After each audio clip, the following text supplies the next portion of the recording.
Attendance, please.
Dah, semua masuk dah.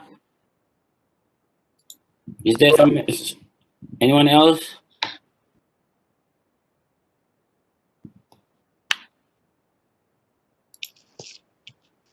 We have 14 students. Doktor, tapi yang ni SHAD kan? Oh, yours is what? SBSD. Yeah, ini SHAD 3033. Tapi bawah tu dia tunjuk 2 orang saja kan? 16/2. Then why is it SB? Okay. Macam mana boleh buka dua-dua ke? Boleh buka 2. Boleh buka dua Boleh. Check again. SBSD.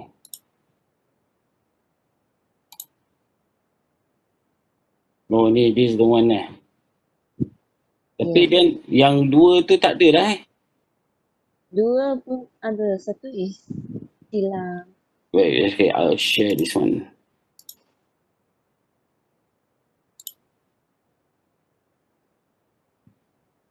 Ini yang 22 orang kan. Okay, those who are already sign in, please sign in. Yang yang SHAD, for those who are registered under SHAD 3033, you have done it already, right?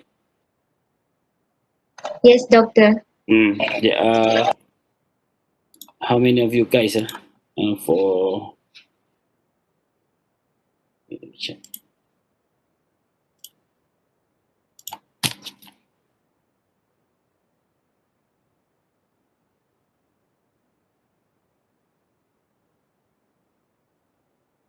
SHAD, the list is only 2.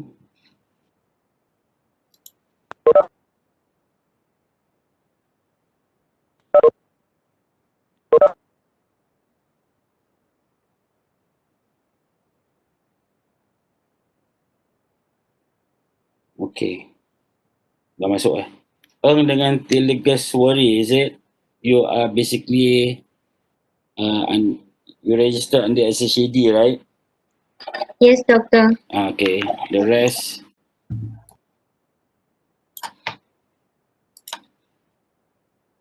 Kehadiran sebelum ni pun tak masuk. Itu yang first tu Ya.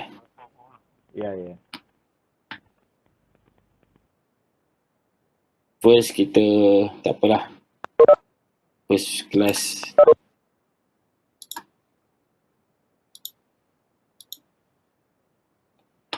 Ini 12 orang. Baru masuk 12 orang. This only 12 of you guys.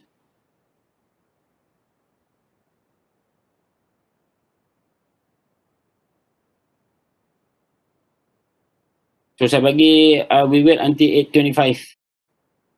Then we start our class. Yeah. Okay.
Au.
Okay, I think that is enough. Stop sharing. Berapa kita ada ni? Berapa ramai kita ada? Sekejap let me check again.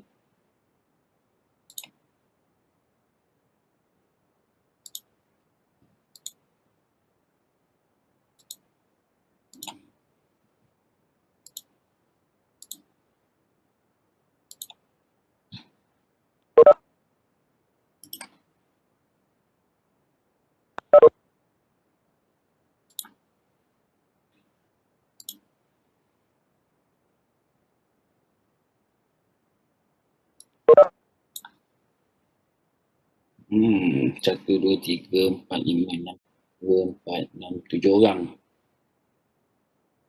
7 people. Tak ada lagi. Okay, tak apa. Shit, that's it.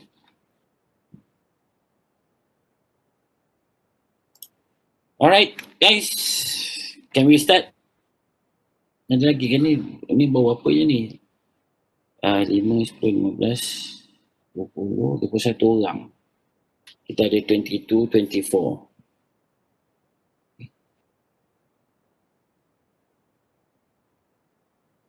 Lim Lit Peng, kenapa you tak slide in? Ni Yuman.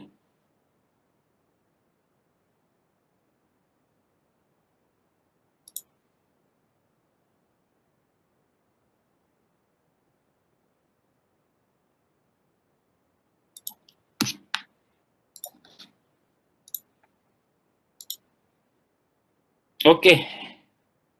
So we start with our first.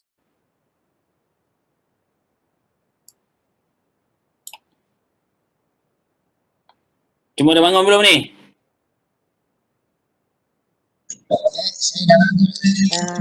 Dah, Doktor. Senyap je semua. Apa UTM hujan this morning. So takut tidur lagi. Tak tahu kat tempat you guys semua. Okay, anyway. So we start dengan subjek ni. Alright, subjek ni is about financing lah. We have international student inside here, right? Yes, Doctor. And you are? Identify yourself. Doctor, I'm Sabah. You know me, right? I do financial management also. Okay, alright. Oh yeah, I remember you. Okay, so basically we have this, in this course, we are basically looking at the financing of businesses, but it's not just any business, it's high-tech businesses, high technology ventures. So basically we are talking about companies that fall under the category of biotechnology, nanotechnology, life sciences. Okay, so these are companies who have been shy away by the banks or any conventional financing due to its nature of business. Okay, so in this course, basically we are looking at these three main items, which is the technology venture, the financing, and the investment decision. So we want to know what kind of investment criteria that they use, how they develop. But then this is much is is is is a bit superficial. Okay, there are really thorough kind of valuation in terms of making a decision whether you want to invest or not. So in this course, these are the three main things that we are going to look at. And then at one point, I need to remind you guys that this course also, I will let you know that not only that we know what we want to know what the financial institution, okay, a so-called financial institution, about their criteria of investment decision, but we also been exposed to what does the entrepreneur need to know in order for them to secure the financing. Okay, we try to increase up the chances of getting the funding due to your nature of business. Okay, so to start with, basically we're going to look at the technology ventures. What does it mean by technology ventures? What does it mean by what does it mean by high-tech businesses? Okay, but before we go into all the detail about all these businesses, we also need to know why do we need to have this. What is the importance of preparing and to supply this kind of financing to the businesses, to all these high-tech businesses. Okay, so we're going to look at the Malaysia technological development. Why is it Malaysia wants to go into this direction? And we're going to look at the industrialization policy.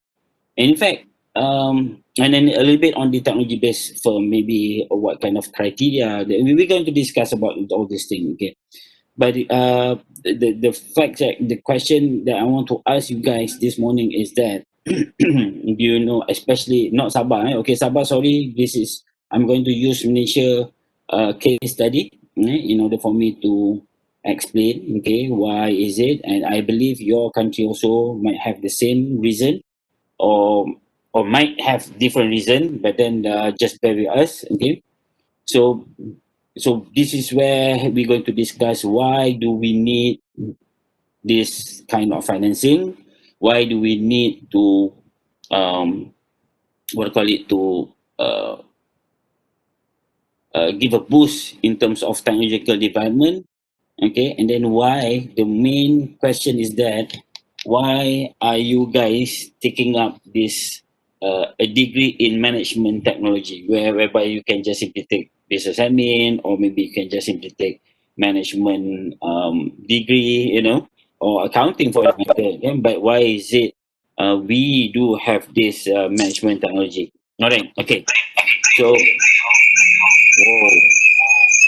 whoa, whoa. Fahan, uh, Sorry, Doctor. it's okay. Just mute first, okay? And then we have this financing, okay, issue on financing, right? Um, it is about entrepreneurial finance versus conventional finance. What does it mean by entrepreneurial finance? So internal entrepreneurial finance is not to say totally different, but then is an expansion of from conventional finance. Okay, but somehow in this particular case, conventional finance and entrepreneurs might not be the same. Okay, so basically, in my terms, I will always call this as alternative financing. Okay, where you will have another alternative in order for you to secure businesses. There might be some differences. There also might be some similar between this conventional finance and entrepreneur finance, but mostly we're going to touch the what call it the differences between conventional finance as versus the entrepreneur finance.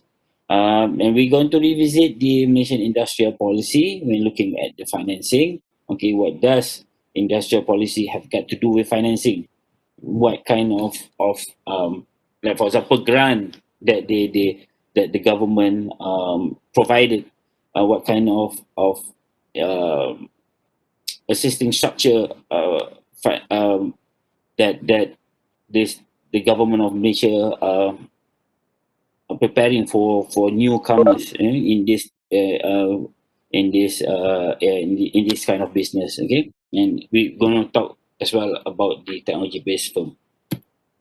The last one is about the investment decision. Okay, so this is where you'll be exposed to how to get the financing. Okay, how to get financing. You are not only, you get to understand this in this chapter, in this course. I will try to expose to you guys to become the one who's going to give the financing, and also the one who's trying to get the financing. Okay, so if so happen that after you graduated, you work with company, again, then you're looking for financing, then you know what need to be expected, what you need to prepare in order for you to get to secure financing from this alternative financing. On the other hand, okay, if you're working with companies, the financing companies, okay, the financial institution, they're going to release the payment, you're going to provide the financing. You need to know what kind of information that you will need in order for you to give a clearance, okay, in order for you to release the payment and help the company and so on and so forth.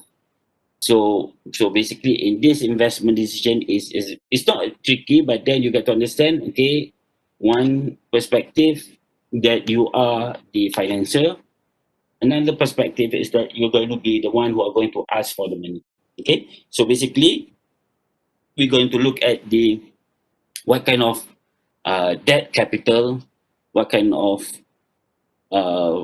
financing that is available, okay, and then what is their criteria, maybe, okay, in order for you to, and then and some of these what call it financing product, they are specifically meant for certain type of businesses. Okay, not, it's not like one size fits all. Understand, eh? Okay, so we are going to look at the criteria of each and every financing method, okay, type of financing, and then how to go about in doing in checking all these what call it business proposal, business plan from the entrepreneur. Okay, and then so this is what we call as the due diligence. Okay, what do what is the procedure, what is the characteristic, what is the criteria that the that the financial use in order for them um, to provide the financing. Okay, so on the other hand, and you in this due diligence, you as an entrepreneur, you get a chance to know what do these people are expecting. Okay, so when you want to produce a business plan or a proposal, for example, you already knew. So the way that I go about with this course is that even in anything I do is that we try to hack the system. Okay, we try to hack the system. Hack system means doesn't mean that you're going to hack the banking industry and then steal money from ATM, scam people, getting free money from taking stealing money from people's account. No, it's not. That is another hack. Okay, what we are saying here is that we need to know, we need to cut down all this, what do you call it, procedures. The maybe there's a um, rules and everything, but basically targeting to we are focusing on the end of what we want. Okay, for example, if let's say I ask you today what kind of business that you want to do. Okay, so a lot of people, they will do what we call as the trial and error, meaning to say they will start doing this kind of business, okay, and try their level best. If it's not working, then they'll stop, then they'll start another business, they venture another type of business, and then if it's okay, just continue, but sooner or later they need to find another business. So they kind of, you know testing the water. Okay, just trying to, from one business to another business. The way that I always do is that instead of testing, which is very good in terms of experience, yes, okay, you can gain more experience. Okay, you can, you meet a lot of people, and but the most is about the experience.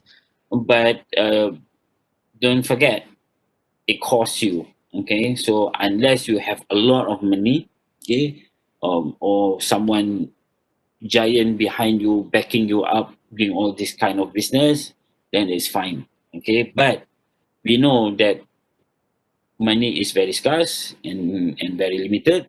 So doing that kind of activities is a bit risky. Okay, so what we're going to do, what we talk about this hacking the system is that instead of you doing trial and error, you have to look on the another side. Okay, another side.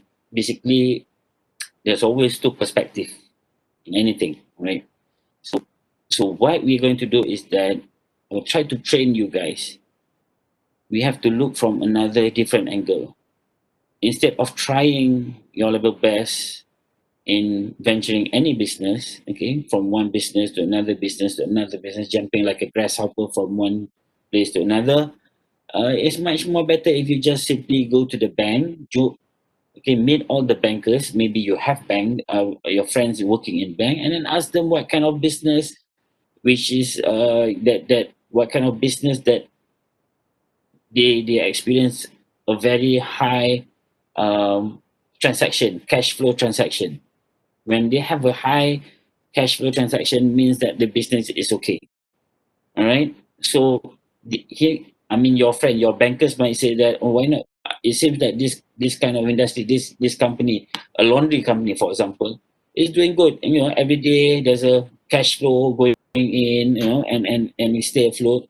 So then jump to that business rather than you go trying yourself from one job, one business to another. So that's how my approach is. Okay, so in this due diligence, I'm not going to teach you on one side, which is from the financial side, but also you will be trained to do the due diligence from your side, from the entrepreneur side. So to be frank, in my final exam, okay, uh, I will mix this thing.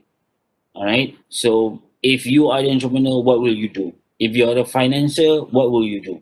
Okay, so we need to know about all these things, because once you go out to the real world, you finish your study, and if let's say you're lucky enough to join or work with all these kind of companies, you know what to do. At least you have some ideas. But what we have here is basically from the book, from the is a documented documentary evidence that we use. But in the real world, it might be different. It might have something new, okay, because of new things are changing. You know, even the banking industry also facing multiple forces, that shape their businesses, okay, because of the regulation, right? It might also be because of the competition, and it might also be because of the product innovation, okay, product innovation that steer the calmness of banking industry businesses, okay.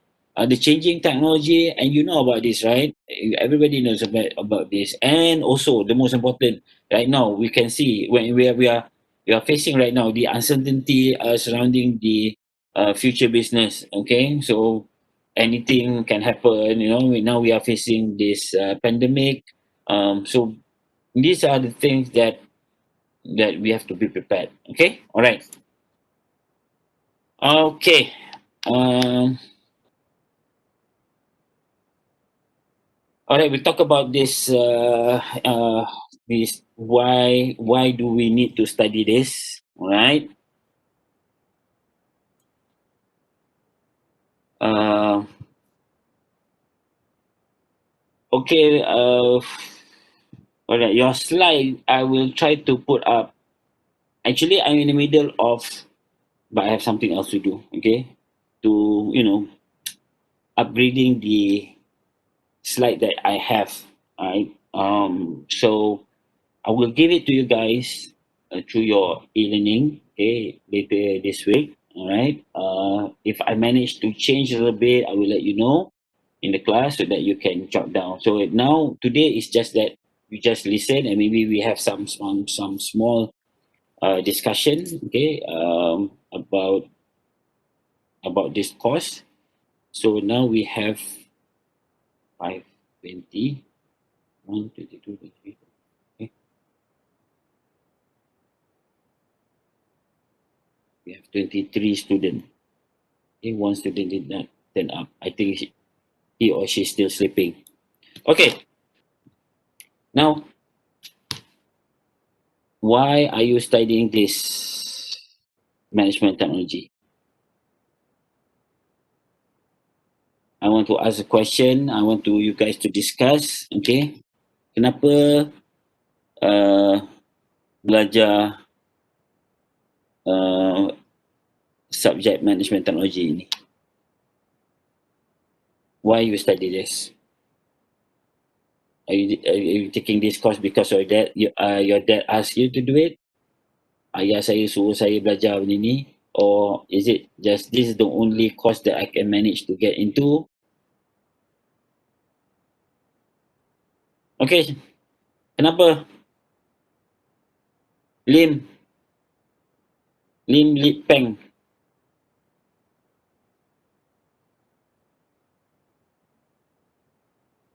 Semua tidur ni.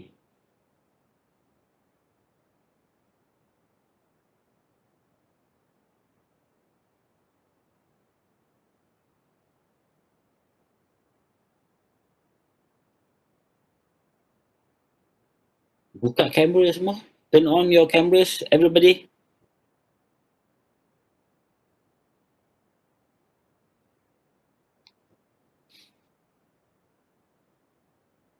Akmal, Iqbal, Naufal, okay. Chris. All the boys, okay. Now only Hazel come into the picture. Telega Eng. Siapa lagi ni? Muhammad, Hazel, Malini. Tengok dia ni. Where's the rest? This Lim Lip Peng ni, Lee Yuman, Hani, Fazli, Chikin. Asli, okay. Ni semua baru bangun tidur semua tengok muka ni. Sabah, you are in the college? Yes, doctor. Okay. Anissa, I say Lee Yuman dengan Lim Lip Ping ni, they are still sleeping. I don't know whether Lee Yuman and Lim Lip Ping is a girl or a boy. Seriously. Doktor ingat tak Lim Lip Ping is apple? Siapa lah? Apple. Apple? I want to see your face. Yeah, I want to see your face. Switch on your camera. Everybody, come on guys. Kita tak lama pun. It's not gonna be long. Alright? So, dah lah tak jumpa face to face. Pakai online. Muka pun tak nak tunjuk. Hai, sial. Hazel, please Hazel tell them to show off their faces next time. Kali ni. Mana lagi? Who's ni Zanita ni mana ni? Liuman yang mana ya?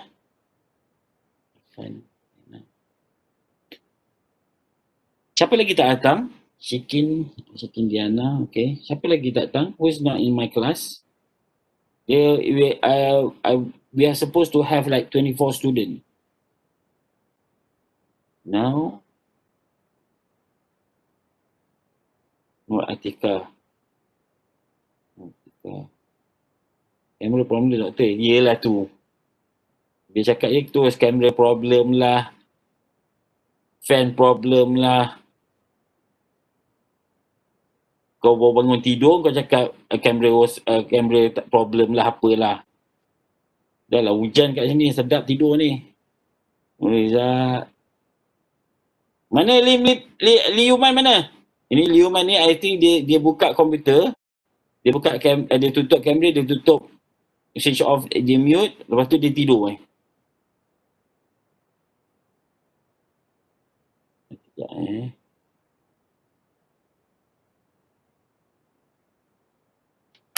Mana Liuman?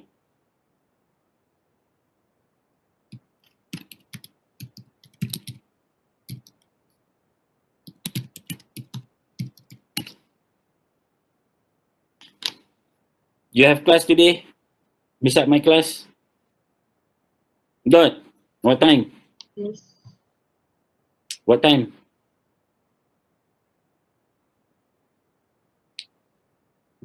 Aina. Mana si Aina ni? Wow, 11 lah.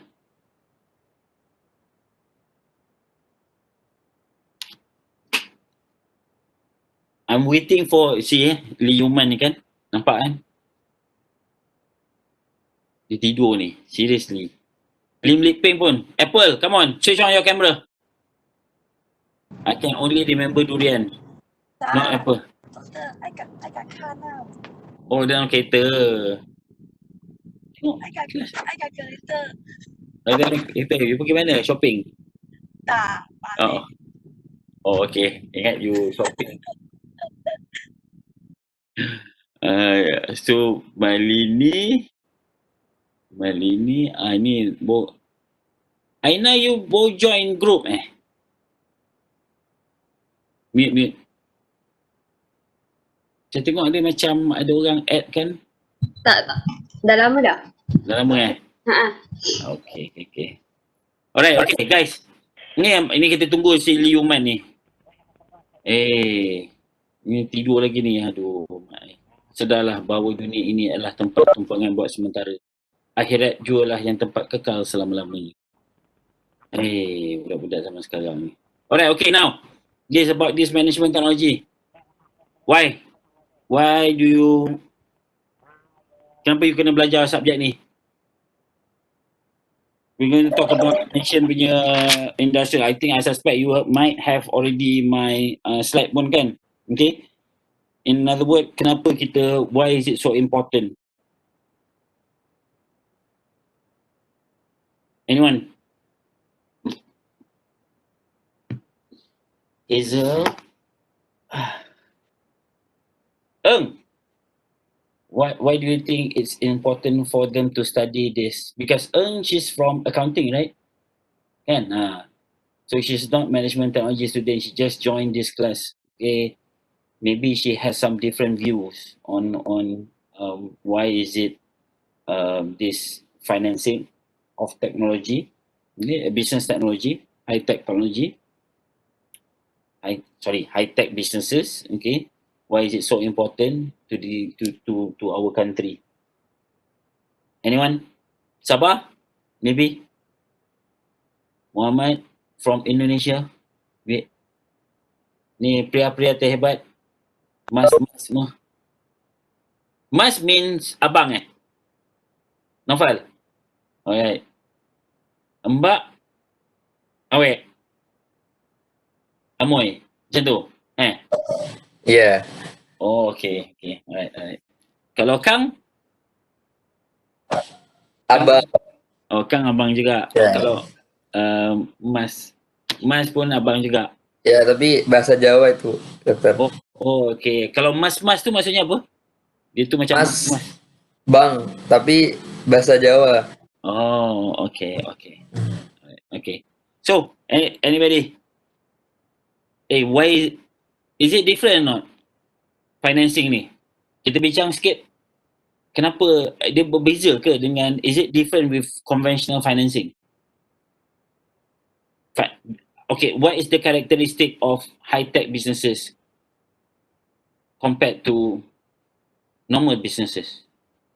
Any idea? Saja je, cuba-cuba. Kita berbincang. They Yes, need sir. high cost for R&D. High cost of R&D. Okay, true, correct. Right, high cost of R&D. Anything else?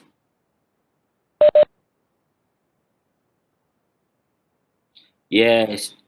Siapa cakap tu? Christopher. Higher risk, yes, because of high risk. That's why bank shy away. It's not bank. It's conventional financing shy away from all these kind of businesses or this type of businesses. Other than that, high risk means what? The tendency for the company to close, doesn't make any profit. Okay, is much more greater compared to. What about the product? It might also have some differences. Okay, dan dia produk-produknya pun berlainan, berbeza. It's different from the economic product. Okay, some of the product very difficult for you to evaluate, do the valuation and this kind of things. Anything else? So lagi apa? Anissa, Malini, Nurul Izzah kat tepi laut. Zanita.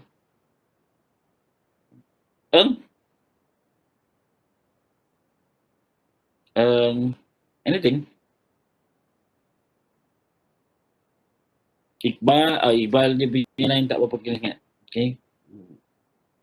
Tapi I really want to see Lee Yuman. Lee Yuman ni boy ke girl? Boy. Boy.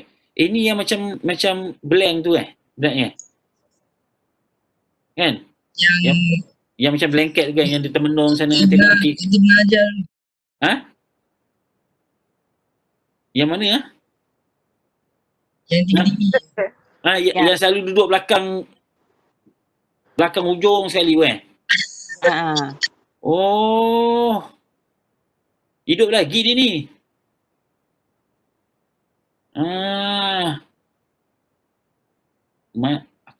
Mana dia mesti Bruce Lee. Mana kau?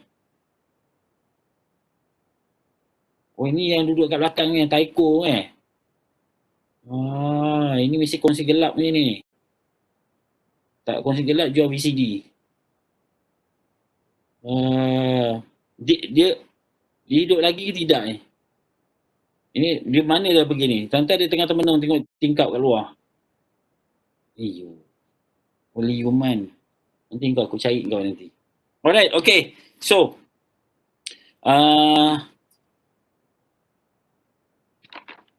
Okay, anything else? Ada lagi apa-apa tak? What is the difference between high-tech businesses dengan normal businesses? Want to see what is the difference? Because of that differences, okay? Yes. Siapa? Anyone? Cakap je. Jangan malu-malu. Kita berjauhan. Kita berjauhan. Alright. Tak ada. Okay, so you can see nanti saya like I told you your slide I will share in the e-learning. Okay, if you can see this, all right. It all started in Malaysia. Basically, we are heading actually, okay, to develop our technology capabilities, okay.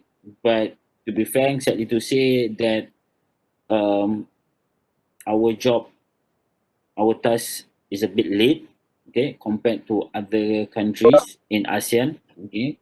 But still, we managed to get through, even though we have few hiccups along the way. So looking at this industrialization, Malaysian industrialization, okay, we basically have about four phase, okay. Um,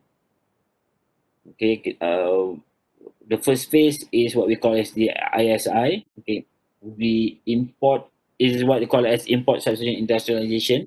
Okay, from late 1950s. Kita merdeka bila bagi orang kawan-kawan kita yang from Indonesia mungkin dia tak tahu. Okay, di Malaysia we gain our independence from the British in 1957. So in that phase, basically the industrialization activity in Malaysia is not one of the main agenda. We are basically that time we are trying to build our nation, okay, and focusing more on stabilizing the social agenda in the country, and then we have a second phase where we have a period of export oriented industrialization, and then we have this separation of Singapore in 1965. Okay, for your information, Singapore did not gain independence. They are trying to make up their own history. Okay, it's a wrong and false information. We never conquer Singapore. Singapore was part of us. We just let them go. Okay, so there's no such thing as independence, Singapore Independence Day by right. Okay, ini semua agenda dia. Bodoh. Alright. Then the third phase is the import is substitution involving heavy industrialization. This is where we try to start doing businesses in heavy industry. Okay, car manufacturing and so on and so forth. It was in 1980s when where we have our first national car. Okay, so moving from one phase to another phase takes time. Okay, because of the infrastructure that we have, because of the infrastructure, because of the human capital, because of the money, okay, so is a bit I can say a slow pace industrialization. Okay, and then the fourth is we are looking at market oriented, high value added and knowledge based industries. So this is where we are. Okay, but we did not say anything about technology yet, okay, until it was in 1980s where we were thinking that developing our technology capabilities in the country will be one of the main agenda by the government at that time. So this is the summarization of all the phases. Okay, on the first phase, basically we use laissez-faire industry policy. That means that we don't intervene anything. We just let the market force do their work. Okay, focus more on the infrastructure. Okay, so we just finished in 1944, okay, and then the Japanese occupation in Malaysia. So we have a lot of devastating places, okay. So and then there's a income disparity among the people in which lead to what we call as the Black Day, okay, the 13 May, where we have a racial tension flare up. So there's a haywire, and then we have to declare um, continue what call it darurat. Okay, we have to impose all the curfews. Okay, and we almost have another darurat. Okay, we almost have another um, things like that, but because of the pandemic. Okay, and then when it comes to the second phase, we are looking at the foreign direct investment is being introduced. We want to bring people to come in, because at that time uh, there's the imposition of restriction of labor unionization. Okay, so in Malaysia, labor workers union, okay, is not allowed. Not to say restricted, it's not allowed. Okay, you um you any workers, they cannot form any kind of union whatsoever, because you got to understand that, okay, we are just gain our independence, and we are trying to build our nation. Okay, focusing on infrastructure, focusing on developing talent, and in fact, at that particular time, the literacy rate is very high, and kadar buta huruf yang tidak faham, they don't know how to read, they don't know how to write, is very high. Okay, and then a lot of them are very poor, a lot of people are very poor at that time. Okay, so if we let this, have this kind of interruption, I can say that, labor union and everything, so it will make it much more difficult for Malaysia to develop the country. Okay, if you look at this, basically, this is how our shift, in terms of industry, from one industry to another. Okay, if you look at this, I only have what do you call it, data until 2005, but it can show where we are going. Okay, another thing is that I'm really lazy to update this. That's why I said, okay, I need to check again, add up few more information, but then I'm really really lazy. Malas lah. Nantak lah. Tu kalau nak belajar, belajar. Tak nak belajar, sudah. Okay, alright. So actually like this. So before, before we gain independence, our industry, we are looking, I think Indonesia also the same. Okay. We are basically focusing on agriculture sectors. Okay, you can see that in 1955, this is the GDP, okay, you can see the GDP. It seems that 40% comes from the agriculture, and manufacturing is only 8%. But as the time move on, okay, you can see there's a downward trend in terms of agriculture, but upward trend for manufacturing sectors. Okay, you can see that. So in 1985, in 1990, 1980s, 1980, around this time, this is our fourth Prime Minister, Tun Mahathir. He was in the office, and he wants to go for manufacturing sectors. So we don't say that agriculture is being neglected, still have, until in 1997, okay, around this time, where we realized that in 1997, what happened? Tahun 1997, anyone? What happened to Malaysia? And also Indonesia? Christopher, Naufal, anyone? 1997, what happened? Apa yang berlaku? It is an economic down. Yes, is there's a crisis, financial crisis. They call it as Asian financial crisis. So during that time, it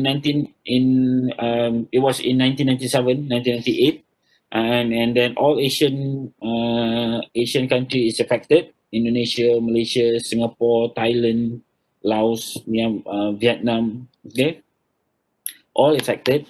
So, but because of that incident, of that crisis, we managed to identify there are only two industries that can survive such crisis.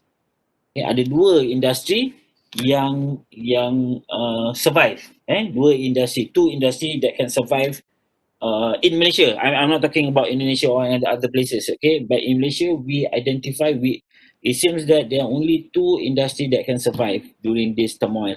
Okay, one is the food industry. Another one is the energy industry. During the crisis, people still looking for food. I mean, food can survive. Food industry can survive. Agriculture can survive. Boleh betul. Masa tu 1997, umur you guys, how old are you at that time? 1997? Belum lahir lagi. Alamak, belum lahir lagi Not even born yet. Okay. Alright. Okay. So, do in 1997 we go into that later on. Okay. Nanti I nak tunjuk dulu. I will show you this. So, this is and then we have this third phase. Okay, where we are moving. Okay, from agriculture to manufacturing, and now we are moving to heavy manufacturing. That's why we have this HICOM. Heavy industry. I can't remember the name. Okay, but what happened is that in the mid 1980s, there's another recession hit in Malaysia. Okay, is when the price of steel, the world price, okay, for steel drastically increased. Okay, and you can imagine, we are moving from manufacturing to heavy industry, which the most of the raw material are the steel. Okay, so what happened is that we have external debt, okay, of 2.55 billion. This is not about 1 MDB, okay. Okay, 1 MDB is because of Najib and Rosma and Jolo and my uncle Jolo lah. Right? But this one is not because of Mahdi, but because of the world price. The steel, for steel is increased that time. Okay? So imagine, previously you buy one piece of metal cost you $2, and then all of a sudden it costs you $10. Then how you already start doing the production, blah blah blah. So somehow or other we cannot do anything. We have to accept this external debt, and then what the government did is that we go for privatization, because of the government's expenditure is so high. So there's a lot. Okay, so they cannot sustain, they cannot pay everything, so they go for privatization. So that's why during this time we have in Malaysia, okay, we have TNB, we have Malaysian Airline, we have this, what else, Telecom. Okay, these are all our utility company, okay, being privatized. So by doing the privatization, this company they are better to manage themselves, okay, and then they are in the business. So they know what to do. They can do a lot of things without the intervention from the government, with limited budget and everything, so they can find their own money, blah blah blah. So privatization was there, and then we managed to get through. Okay, we managed to get through. So that during this recession is who is the prime minister during this recession for the Malaysian student? I just want to ask. Masa kegawatan 1980s ni, masa there's a one singer, late arwah Sudirman, he sang a song, Aku Penganggur. Okay, I'm jobless. Okay, unemployment that time was quite high, so he sing a song by the name, with the title, Aku Penganggur, I'm jobless. Okay, and this was the time in 1980, 80 something. Okay, pernah dengar tak lagu tu? Kan? Ada dengar tak? Sudirman. So siapa Tun Mahathir? Yes, Atika, Tun Mahathir. Okay, so Tun Mahathir pity him actually. Okay, during that time lah, right? He experienced two financial crises in Malaysia during his time as a prime minister. First is in 1980s, in the middle of 1980s. Another one is in 1997, 1998. Okay, and then the fourth phase, basically they're looking at this implementation, blah blah blah. So in order for us to understand this, okay, in order for us to develop our technology capabilities, we need to have what they call as national innovation system. Apa tu? What is that? Okay, you cannot study about management lah. Is there any lecturers before mention about this national innovation system? Ada tak? Anyone? Ada tak? I'm not going to ask Eng because dia orang lain. Okay. The rest of you guys, Akmal, siapa lagi Tak ingat lah nama. Uh, Hazel, Hani, Nurul. What is National Innovation System? Pernah tak orang ni mention before? Tak pernah. Tak pernah? Wah. Yang siapa? Dr. Razid tak ada cakap? Itu Melinda tak ada cakap? Itu siapa lagi tu? Noraini, Kak Noraini. Bonda tak ada cakap? National Innovation System. Oh, lemak. No, doctor. How come? Because you see, National Innovation System, tak pernah. Okay. Well, national innovation is very important.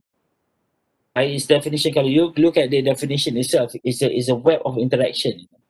In order for you to develop anything, it need to be done by everyone. That means that what we're saying is that it need to have a very complete ecosystem. Right? Okay, imagine that only university do all this R&D. But then when it comes to financing, there's no such thing as financing for all this kind of R&D product, university product. Or there's no place for them to get financing, or there's no internet connection, there's no road, okay, there's no human capital that can take up those things to move to another level. You see? So these are all, it's needed actually. So dalam the I thought is in technology management they mentioned about this thing. Ada who teach you technology management? Ingat tak? Dr. Razif. Dr. Razid. Dia cerita apa? Dia cerita apa? Dia cakap ekosistem. Kau cakap Dia cakap ekosistem lah. Alright. I think that's so basically national innovation system ni kena I have one PhD student who study about this national innovation system, Malaysian national innovation system. We have a lot of things. I should take that diagrams that he did in his PhD. It shows that we have a lot of agencies, supporting agencies, in order for us to develop our technology capabilities. But I mean, what is happening right now, right, in Malaysia? And then what we find out is that they are overlapping, and sometimes they are competing in each other. There's no, there is not synchronized, it's not been monitored, so everybody is doing the same thing. So that is another reason. In fact, in Indonesia also the same thing. I suspect in Indonesia they have a lot of agencies that help about all these things, but then they're working in the silo. They're doing by themselves. Okay, they are not together doing the thing. Okay, so it's very difficult for us to monitor. Okay, it's very difficult to gear up anything, any action. Okay, in order for us to do something, it's very difficult because everybody have their own mind. Okay, so but national innovation system basically is about like for example you use this OECD definition, refer to a web of interaction or the system in achieving a certain level of output in technological development. That means we need to have a lot of these things. Okay, a lot of agency, which is from school, from universities, infrastructure, the government, industry, everything should be working together in order for us to develop technology capabilities. Okay. So Malaysia also have this national innovation system, even though it's not as good as in US or any developed countries, okay, but we do have, okay. If you look at this, all right, in Malaysia itself, we during the British occupation in Malaysia in before 1957, we have already have a few research institute. Okay, because of basically this British, they came here, they want to they want to take our rubber. Okay, they you know, and then we have a lot of this forestry, bawang hutan dan sebagainya. That's why they they they set up a research institute, which is what they call as IMR. Okay, is medical research, rubber research institute. Now is Lembaga Getah Malaysia. Okay, and then we have this forest research institute, because we have a lot of forests at that time. Okay, so now it's forestry research institute of Malaysia, frame. Okay, so you can see that this is the reason. It means that Malaysia have already developed the one of the things in in in in, in national innovation system. Okay, then they have this we have this MADI, okay, Malaysian Agriculture Research and Development, in 1969. Okay, this is after the 13th May, the Black Day for Malaysia. So that's why at that time the Prime Minister was the late Tun Razak, the father of Najib. Okay, he opened up this thing. Okay, Malaysian Agriculture Research and Development, this MADI. Okay, and then we have this Purim, and at the time there's only two university in Malaysia, which is one is University of Malaya, another one is University of Pulau Pinang. University of Malaya, I think, is basically is the comes from the Institute of Medical Research. Okay, so when Singapore separated with us in 1962, Singapore separated from us, we have one this University Malaya, they have one branch in Singapore. Look, that college, that campus is focusing on medical. Okay, medical study. Okay, so when Singapore separated, so that college, that branch in Singapore turned into National University of Singapore. Okay, so University of Malaya remain in KL, in Kuala Lumpur, and in Singapore it turns into National University of Singapore, NUS. Okay, and then we have this University of Pulau Pinang. So now they've been renamed into University of University of Science in Malaysia, University of Science Malaysia. Okay, and basically primarily they are concentrating on teaching only, not about research. Okay, there's not much about research. So research is at that particular time is monopolized by government research institute, not university, not university. Okay, so okay, then we have all this. We have this uh, first policy, and then we have this National Council for Scientific Research and Development, NCSRD, is the main origin to giving advice on policy, science policy matters. And then we have this ministry at that time in 1976. We come up, um, uh, we propose a new ministry who looking into this kind of agenda. Okay, and then during that time also, we managed to have another three more universities, to total up to five universities, including UTM. So basically, at that time, we only have University Malaya, National University, University UKM. We have University Science Malaysia in Penang. We have UTM in Skudai, and we have another university in UKM, USM, and University of Agriculture, Universiti Pertanian Malaysia last time. Now it's University Putra.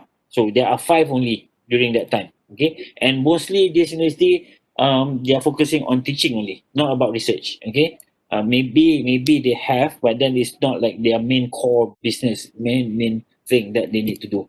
Okay, then blah blah blah. So we have this okay, in the third phase, in the mid 1980s and mid 1990s, this is during Tun Mahathir, he issued the first industrial master plan. So this one, everything is okay. I can show you. There's a timeline.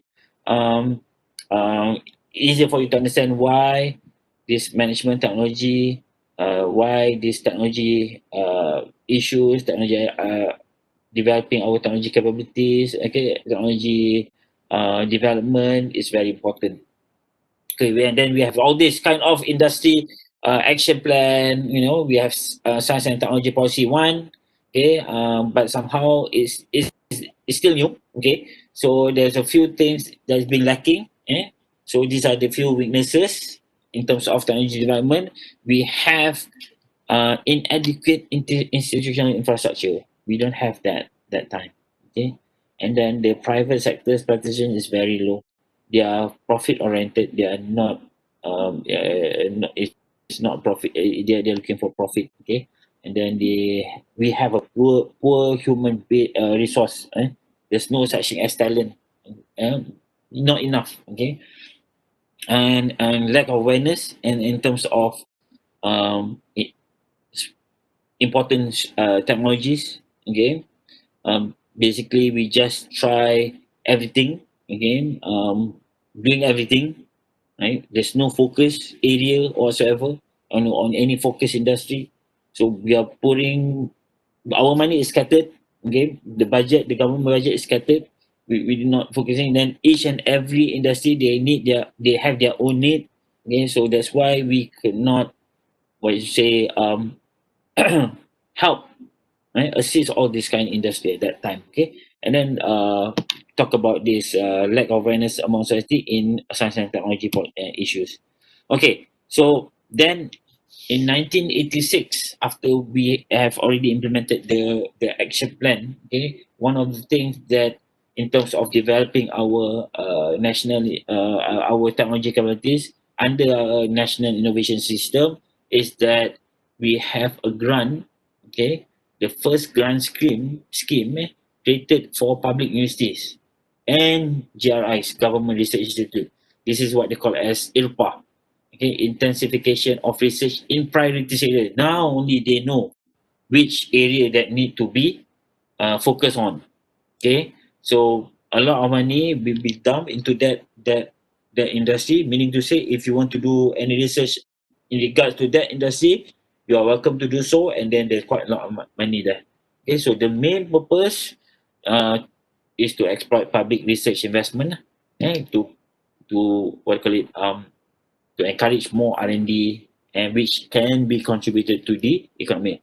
Now the question is that it was in 1986 and now we are in 2020. Okay, there's a huge chunk of money have already been given through university, okay, through all the researchers to do all this research. But now what do we get? That is the question. Itu menyebabkan kenapa sekarang ni the government they are very tricky, they are selective, very rigid. I can say that because of they have already spent a lot of money to the university, to the public universities, to all these researcher lah ni, especially yang engineering ni kan, especially all these engineering lecturers who do a lot of research lah apalah. But then what is the outcome? Where can get we can get our money back? The government doesn't want your the money. They just want you to produce something, sell, and create some businesses, or create job opportunity, things like that. Okay, but the question is still lacking. Okay, so that's why right now in terms of financing, for example, which is been affected. Okay, they're very strict because they want to know, okay, at the end of the day, what we're going to get. Okay, the beauty about this all government grant is that you're not liable to it. Okay, you get the money, you do the research. If not working, nobody will penalize you. Okay, so if that the case, imagine kalau kita imagine lah, kalau kita orang bagi duit free, lepas tu tak jadi, tak apalah, tak jadi. And then you go and ask again. And then you go and get another grant. Do the research. And then sometimes, so basically, like I told you before, I don't know whether you know about my education background or not, but my PhD is basically looking at the commercialization activities in public university. I want to know what happened. Okay, do they manage to commercialize or not the product? okay, one of the what do you call it? One of the um, uh, what do you call it? I forgot about this thing. Uh, support in doing commercialization is financing. Okay, so that's why yeah, because of my background, but it seems that there's a lot of problems that happen, okay, in Malaysia. And among our lecturers, the so-called professor apa semua, all those NC apa semua tu kan, yang professor yang hebat-hebat, not many of them can do, even not only in UTM, okay, a few other universities as well. A lot of them, they are, when they do a research, when they do a R&D, okay, they are product oriented, not market oriented. Apa maksud product oriented? What does it mean by product oriented? Anyone? What is the difference between product oriented dengan market oriented with market oriented? Apa maksudnya? Anyone? Apa produk? Kita ambil buku apa kelas hari ni? 10 10. What is the difference between product and market oriented? Faham tak? You understand what is product oriented? What is market oriented? Okay? So basically they are product oriented, not market oriented. In doing business, we have to be market oriented, not product oriented. So this is what happened. A lot of them, they do research. Okay, they do research. I still remember there's one lecturer in University Technical Melaka. Okay, he do a research. He get a grant doing UAV, unmanned aerial vehicle, like drone.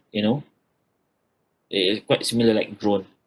And when he explained that thing to me during my interview session with him, I was like, hey, I thought this thing is already in the market. I mean, the US will, and then because I asked him, who will be your potential customer for your product, right? In terms of commercialization. And he said it's going to be the military. So I was like, I've seen this thing in the movie already. That means the product is there already. And why in the world that you want to do this research again? And then he said that, I didn't ask him that. Okay, I didn't ask him. Basically, when we do research, we don't ask that kind of question. Even though we know about everything, then we want to test the one that we interview, whether he know the concept, that kind of thing. So you have to pretend that you are really stupid, you don't know about anything, so you are looking for information. But the reality is that I know everything. Okay, it's just that we want to test. And then it seems that to me that these people, they are more on product oriented. So come back to that story, that case study, talking about this drone aerial. It's already been in the market already, and why you are wasting public's money to do research which is already been in the market? So basically I can say, I think I ought to do I think I ought to write a book about something like, to do something like similar to 1MDB, but then it's not about Jolo, it's not about Najib, but it's about lecturers in public university. They are same like Jolo, they are spending public's money. At the end of the day, what do we get? What kind of technology that we are using in Malaysia come from the university? You tell me. A lot of technology that we have here comes from outsiders, okay, American, um, Japanese, Korean. In Malaysia, where? From Malaysia, where? Oh yeah, we have like like plastic basket, bakul plastic, Tupperware, tu maybe that comes from Malaysia lah. But in terms of technology, which they spend a lot of money, okay, wasting our public money, so they are no different than, for me, I think I can bold enough to say that they are no. But some of them say that, we need to have R&D. You don't talk about commercialization if you don't have R&D. Fine. R&D start from 1986 until today. Where's the product? That will be the question. Okay, that will be the question. Okay, so other initiative like this. Okay, I just want to go through a little bit on this. All right, you can see that this is the GDP of research, okay, R&D. We did mention about R&D. You can see that in 1992, this is 2002, they spent about 550 million. Now is 2.5 billion. Okay. You look at the GRI, Government Research Institute. This is higher education institution. You can see there's a trend, where in the beginning, the GRI, the amount of money that received is much higher than higher education institution. But towards here now, sorry, yes, yeah, okay, you can see that higher education institution, that means money is pouring to public university compared to more than the government institution. Okay, so this is the GDP. Okay, you know about GDP, right? GDP, okay, from R&D.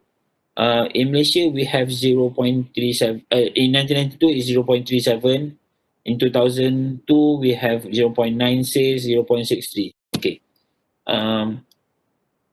So it seems that the GDP is still low and very slow. Low and very slow. Okay. So what the government need to do is that in order to push up this, to catalyze this technology development, they encourage corporation to set up their own R&D facilities. So now you have, like for example, Petronas, they have their R&D department. Telecom, they have their R&D department. Okay or not? Okay tak? Is it okay or not? Corporation have their own R&D facilities. Guys? Boleh jawab? Jawab je. Christopher cakap, okay. Maybe okay. Maybe okay. Alright. Malini cakap okay. She said okay. That corporation. But what does the signal send by these people? It shows what? It means what? You are saying okay, maybe okay and okay. Not karaoke. Okay? Okay. Correct not? Right? But then, it means what? For me, it's simple. It means that the corporation, the industry does not believe in public university. Come on, guys. You are going to spend extra cost, extra money, set up your own R&D facility in your company. Whereby, if you have any problem, you can just come to any public university, knock their door, say, I have this problem. Can you do the research about this thing? And we will pay you. You see, having an R&D facility in any corporation, you need to have a place. Come on, you know about this thing, right? You need a place, and then you need your your researcher, which is you have to pay the salary. Okay, the salary, their their social security, okay, their EPF, for example, okay, and then there's a cost incurred having R&D facilities in, but they have to because they don't trust university. The university industry, I think you learn about this thing from Dr. Aslan. Did you learn anything from Dr. Aslan about university industry relationship? Okay, so there's a conflict there. All right, the industry that does not believe us. It's very difficult for them to do business with universities. Very difficult for them. They have difficulties in working together with universities. That's why they ought to have their own R&D facility, which is actually the university should be shamed about this thing. They should go, and if you look at why Japan in terms of technology development, I'll show you later on, are very good because of in their any company they don't have any R&D.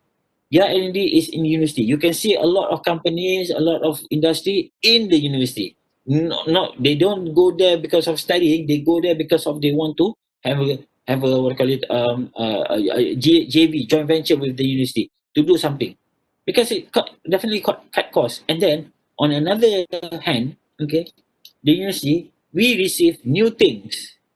It's easier for us to understand that thing, and then we can use that case study or whatever we did as our thing in class. I'm sorry to say, some of the lectures here, okay, they they what do you call it they never been or working with industry before, and then they just after they finish their study, they continue become a lecturer, so they don't have any experience. Their experience comes from the book, which is not, I mean, it's not interesting for me. Okay, so if you have what do you call it experience from outside, or things that you're doing by doing with the industry, you can use that one, inside the class. Let the student understand what is happening outside there. Chances for them to know, to go from product to market oriented, will be better off. All right. And then another thing is that in order for nation to develop more, and to produce, to increase our technology capabilities, okay, much more faster, is that they went for deregulation in terms of higher education system. So they introduced the Private Higher Education Institution Act in 1960, where they can establish more university colleges, university colleges, but in 2000. So we have a lot, and one of them is, like, for example, in UTHM, was previously as Kyoto College University, Tun Hussein On, and then we have this Kukom. There's a lot of college university, and then even private also, they can set up their own colleges. Why? Because they want to produce engineers, researchers, technician, to support the technology development in the country. Make it much more faster. Okay, if you rely on 5 universities, public universities, okay, it's very difficult. So at one point they said that every state in Malaysia should have one public universities.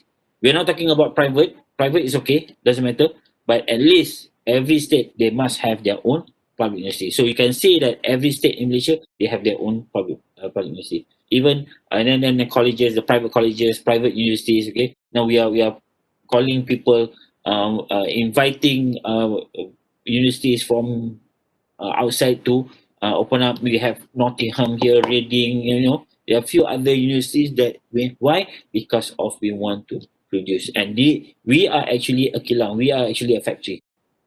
Okay? University is actually a factory producing engineers, management technology, students, workers. Okay, that's what we are doing right now. And you can see here, okay, full-time equivalent researcher, right? In GRI, 768. Our higher learning universities only 383 in 1994. But in 2004, we are much more higher because money comes. A lot of money come here. You can see the changes. Even the private sector also. Okay. Look at this GDP. Why? This is 2006, yeah. From Mastic. Okay. You look at this GDP. Okay. Malaysia is 0.63. All right. Okay. Indonesia is 0.04. India is 0.84. China is 1.3. Even though they have a lot of, in terms of population, they are the highest. Okay. But then China did not go for, their economy is not go for R&D. Okay. They are basically manufacturing country. They manufacture. Okay. If you look at your side, okay, left or right, you can see there's a few product in your house, in your place, made in China. Okay, so basically that's why they don't care much about this R&D, but because of manufacturing, they become a superpower. So you do not rely on financial product. You need to do manufacturing. That's why Tun Mahathir said we have to build our own car. We do the manufacturing because one car they have a lot of parts. So that will create job. Okay, just like in China. But you can see in Singapore, okay, in Johor, our neighbor, very close neighbor is Singapore. Singapore is 2.13. We are 0.63. We're just next door only. You see how bad we are. Japan, Korea, United States, I mean, it's out of the question, right? Okay, Taiwan is out of the question. But Singapore, guys, with Malaysia, they are much more advanced. Why? They have a lot of things. They have a complete national innovation system. And and look at this. Per 10,000 labor force, every 10,000, there are 131 researcher in Japan. Singapore, 111. In Malaysia, only 21. Out of every 10,000, only 21 researcher. This is 2006. I suspect it will increase. Now it increased, but then not like this. Okay, you can see that. I don't have any Indonesia here. Okay, so in terms of grant, okay, Japan in 2007, 35,000. This is NIEs, okay, Asian NIEs, newly industrializing economies, which is Korea,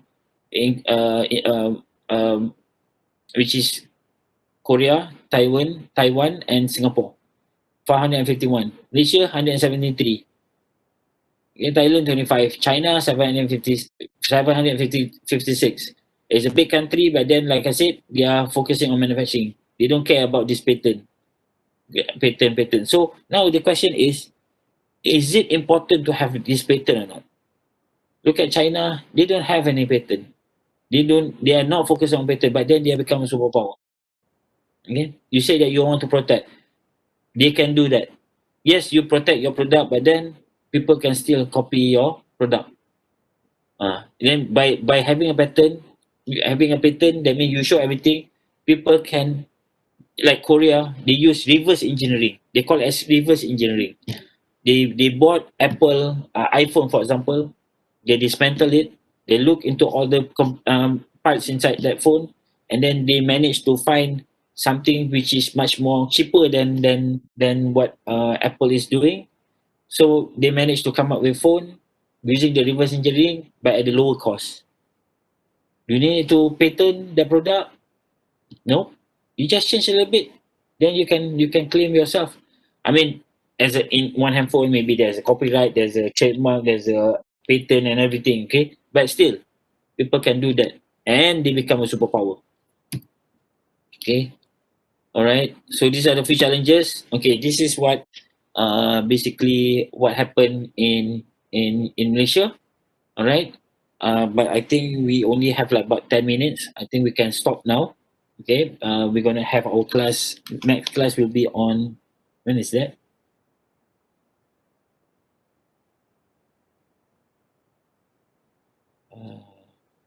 Wednesday. Wednesday. Yeah. Wednesday, what time? Oh, 2 to 3. Okay. Okay.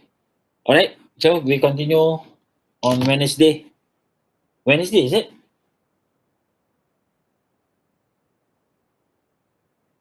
Yes, Wednesday, 2 to 3.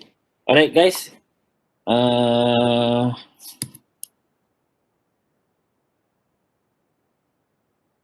Okay, so I'll stop now. I'll see you on Wednesday. All right, I will give the link later. Okay, any question? Ask during during our next class. Okay. All right. Okay. Bye. Okay. Thank you, doctor. Send my regards to Lee Yuman. I want to see him. No, he's already left. He's already left. Oh, okay. All right, guys. Bye. Thank you, dokter. Okay. Bye. Uh, Okay. Take care. Okay.